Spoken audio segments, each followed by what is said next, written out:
యొక్క నమ్మకత్వమును అర్థం చేసుకున్న ఏ వ్యక్తి కూడా బాధపడ్డు, భయపడ్డు, కంగారు పడ్డు, అవసరాల కోసం దేవుని వెంబడించేవారు ఏదో ఒక రోజు దేవుణ్ణి విడవక తప్పదు. జనరల్గా మనం ఈ లోకంలో బంధాలు కూడా అవసరాన్ని బట్టో లేకపోతే లోకానుసరమైన వాటిని బట్టో బంధాన్ని నిలబెట్టుకుంటే ఏదో ఒక రోజు విడిపోతాం. అదే అలాంటి ఒక సీరియస్ థాట్, ఒక సీరియస్ ఆలోచన కలిగిన వారు ఏ రోజు కూడా విడిపోతారు. ప్రత్యేకంగా కొన్ని పరిస్థితుల్లో నేను ఏదైనా పాపం చేసేనేమో దేవుడు నన్ను శిక్షిస్తున్నాడు, నేను ఏదో తప్పు చేసి ఉంటాను, దేవుడు నన్ను విడిచిపెట్టాడు అని చెప్పి మన మనసులో బాధపడుతూ ప్రార్థన మానేస్తాం, వాక్యం చదవడం మానేస్తాం, దేవుని సన్నిధికి వెళ్ళడం మానేస్తాం. కానీ మర్చిపోకుండా ఉండాల్సిన విషయం ఏంటంటే, నీకు వాగ్దానం చేసి పిలిచిన దేవుడు నమ్మదగిన వాడై ఉన్నాడు. 1 కొరింథీయులు రాసిన పత్రిక 1:9 మన ప్రభువైన యేసుక్రీస్తు అను తన కుమారుని సహవాసమునకు మిమ్మల్ని పిలిచిన దేవుడు నమ్మదగిన వాడు. ఆయన నమ్మదగిన వాడై ఉన్నాడు.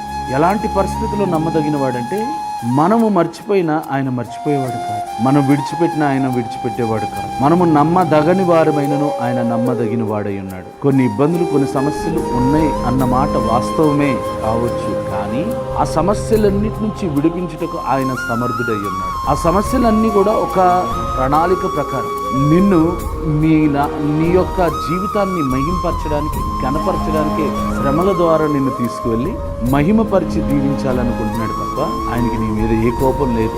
ఆయన నమ్మదగిన వాడై ఉన్నాడు. God bless you.